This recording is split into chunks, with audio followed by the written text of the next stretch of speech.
हार के एक छोटे से गांव की बात है, जहां चारों ओर घने पेड़ और पुराने खंडहर फैले हुए थे।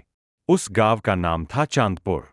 लोग कहते थे कि गांव के किनारे एक पुरानी हवेली है, जिसे सब भूतिया हवेली के नाम से जानते थे। सालों पहले उस हवेली में एक जमींदार रहता था, बहुत ही क्रूर और लालची।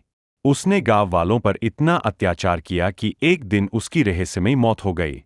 मरने से पहले उसने कहा था, मैं इस हवेली को कभी नहीं छोड़ूंगा। और तभी से अजीब घटनाएं शुरू हो गईं। गांव के लोग शाम होते ही उस तरफ जाना बंद कर देते थे। लेकिन एक दिन शहर से आया एक लड़का रवि इन बातों पर विश्वास नहीं करता था। उसने तय किया कि वो रात में हवेली में जाकर सच पता करेगा। रात के करीब 12 बजे रवि टॉर्च लेकर हवेली में दाखिल हुआ। जैसे ही उसने अंदर कदम रखा, दरवाजा अपने आप धड़ाम से बंद हो गया। हवा अचानक ठंडी हो गई और दीवारों से फुसफुसाने की आवाज आने लगी। कौन है? रवि ने डरते हुए पूछा। तभी ऊपर की मंजिल से पायल की आवाज आई। छन छन। रवि धीरे धीरे सीढ़ियां चढ़ने लगा।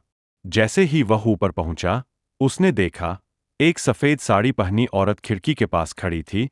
बाल उसके चेहरे पर बिखरे हुए थे। तुम यहाँ क्यों आए हो? उसकी आवाज बहुत धीमी लेकिन डरावनी थी। रवि ने हिम्मत करके कहा, मैं सच जानने आया हूं। औरत धीरे धीरे उसकी तरफ मुड़ी। उसका चेहरा आधा जला हुआ था, आंखें पूरी काली। सच ये है कि यहाँ आने वाला कभी वापस नहीं जाता। ही अचानक हवेली में जोर की हवा चली और सारी खिड़कियां अपने आप बंद हो गईं।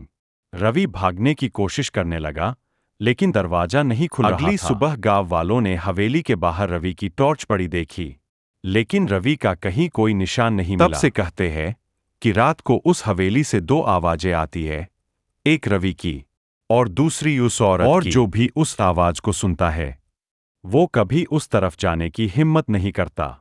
क्या तुम जाओगे उस हवेली में? Fantôme.